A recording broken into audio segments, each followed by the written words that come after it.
Hi guys, this is Courtney Cameron from Ruby Red Farm.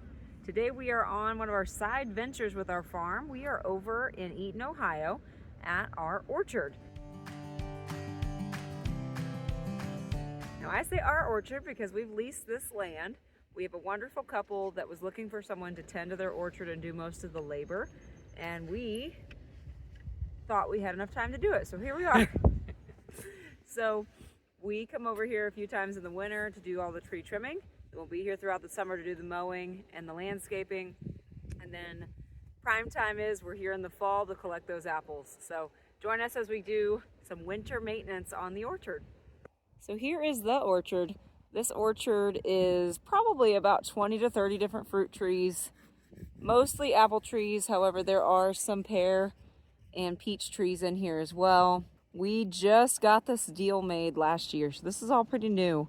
Last fall was our first year harvesting anything from this orchard, and it went really well, even with minimal maintenance. These trees are relatively overgrown. We did a lot of cutting on them last year, but this year it's time for another big cut, so we're gonna get to work. So last fall with this tree here, it put off a lot of really nice dark colored apples. The problem though, all of these branches here are way too close together, and they were absolutely loaded with apples to the point where they were almost dragging the ground. So I'm going to go through, thin this out, both for the health of the tree, but also just to get more good apples rather than too many small apples. We like good apples.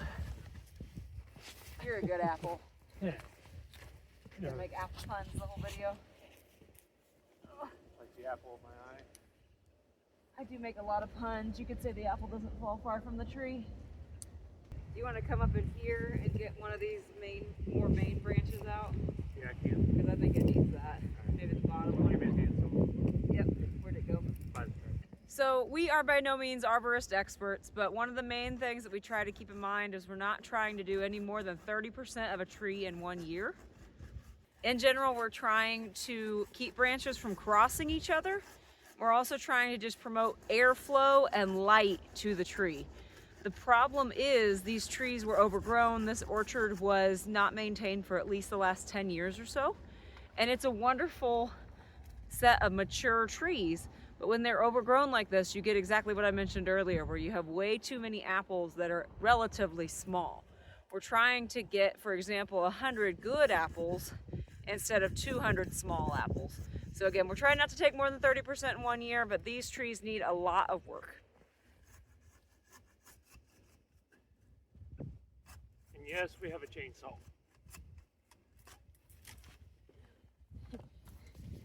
The people here board horses, and so in general, we try to make as little noise as possible, but also just out of respect for them for letting us have this opportunity.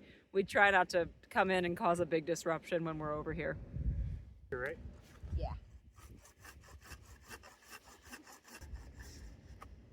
Sweating.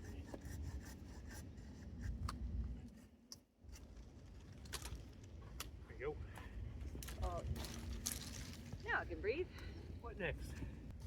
One of the other main things we focus on is we're trying to cut as many of the suckers off as we can. Those are the branches that have grown straight vertical.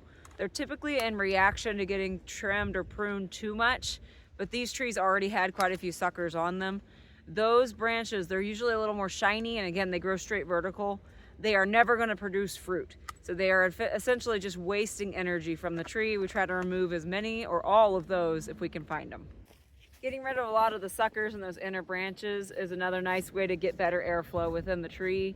We're trying to prevent disease, and anytime a tree is rubbing into itself, you're going to injure those branches and make them more susceptible to disease. But also, if it's really crowded with leaves, you're going to end up with a more damp area, which is more prone to fungus and mold and such.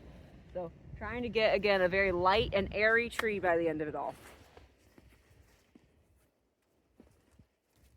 So these two branches here, again, at the end, they're not a problem, but they rub quite a bit, and every time the wind blows, we're damaging that bark. Apples bark? Yes, apples bark. Let me hold them apart from each other. That felt very dangerous. All right, getting there. So with these trees being so overgrown, You have branches like this one that when they were full, they were almost touching the ground last year. And so while it's a healthy branch and I hate to do it, I am taking about the last foot to 2 feet off of this, which you wouldn't normally do, but since this is more of a salvage operation, we are just trying to get this tree as healthy and productive as we can.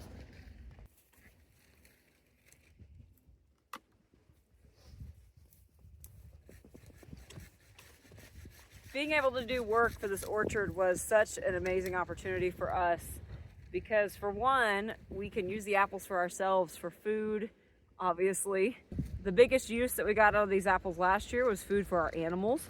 We ended up feeding our chickens and our pigs a ton of apples. It was a wonderful way to get fresh, healthy, organic, untreated feed for our animals because around here that is really hard to come by. But then on top of that, it added an extra avenue of things that we could sell both from our house and at the farmer's market, because since we lease this land, we're able to count it as our property. We're doing all this work. We end up taking those apples then and we're able to sell them to the public, which is fantastic.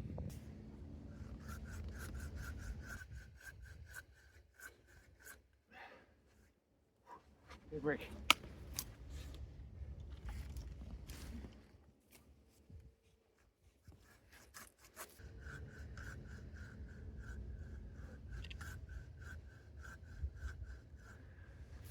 An awkward angle.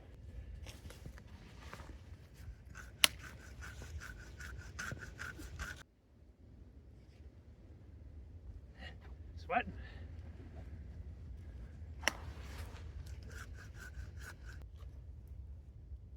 This isn't so bad if the branch is like right in front of you. Like this one that I cut out last year. Yeah. Overhead a little harder? Overhead's a lot harder.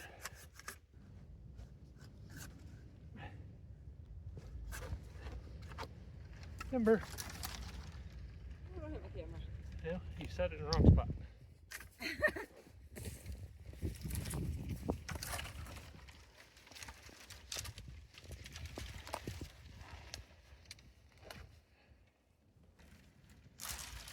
There we go.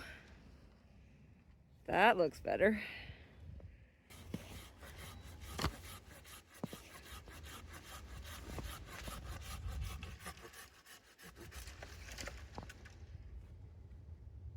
Looks about like 30% less. I'm gonna trim a few of them back for length. And this tree I think has been picked on enough.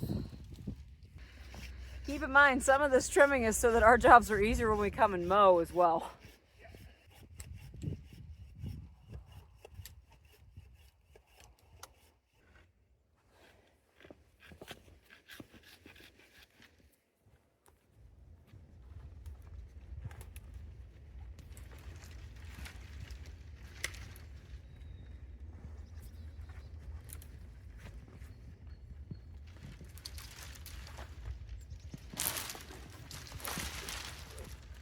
Well, that thinned that up a lot. Yeah.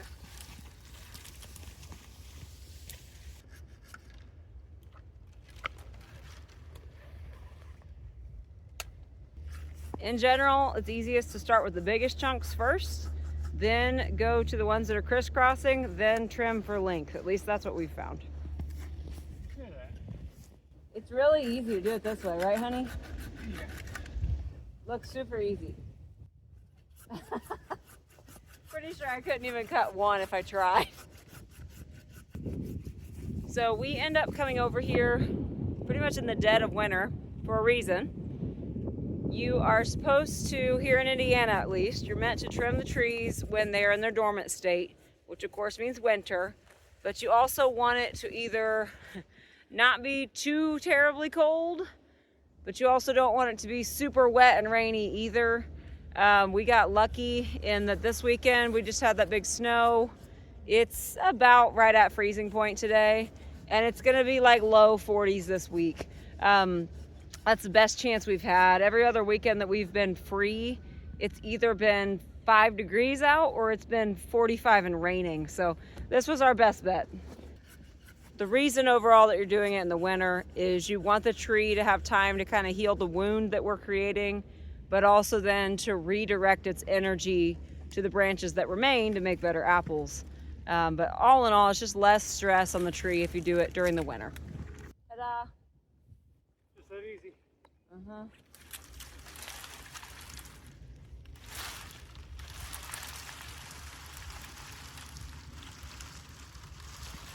Nice. So yeah, with just one branch, you can see how much more airy this tree is now.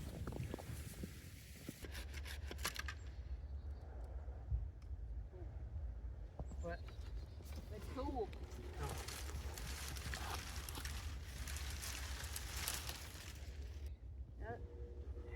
All the way back? Yeah.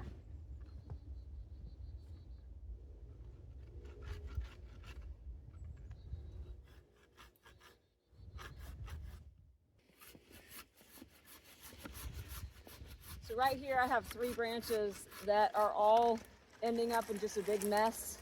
In general, if you have 3 branches, you want to try to take the middle one out, and it typically solves all the problems.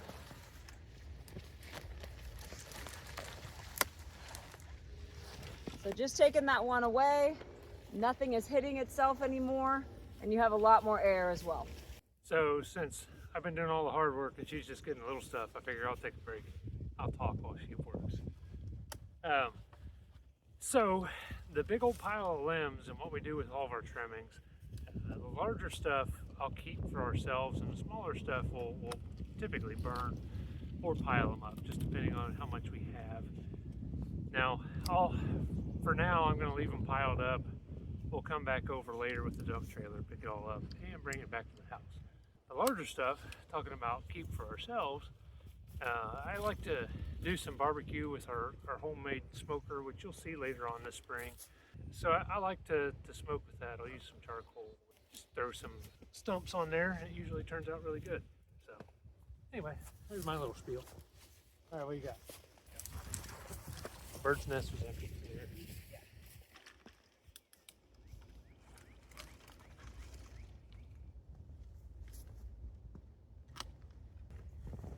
So while it might be strange to be sacrificing apples for the sake of mowing, if mowing takes us too long, we can't properly spend time on the trees and we can't do any of this. So that's how we justify having to trim for appearances, if you will, but really at the end of the day, it's to make our lives easier and spend less time mowing so we can focus on the trees when we drive over here. And there you go. Another really nice thinned out tree that'll be much easier to deal with come spring. On to the next one.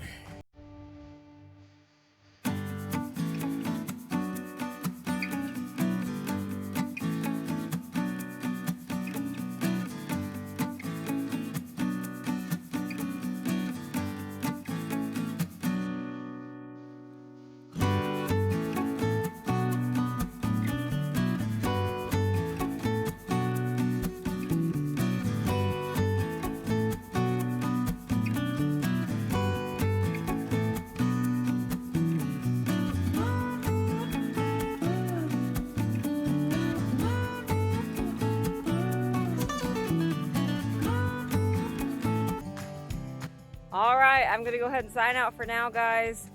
While it may look like we're coming at this completely blind, we have done a little bit of research on this. Melissa K. Norris has a really nice video out there. The problem is a lot of those videos are designed for well-maintained trees that are in much smaller state.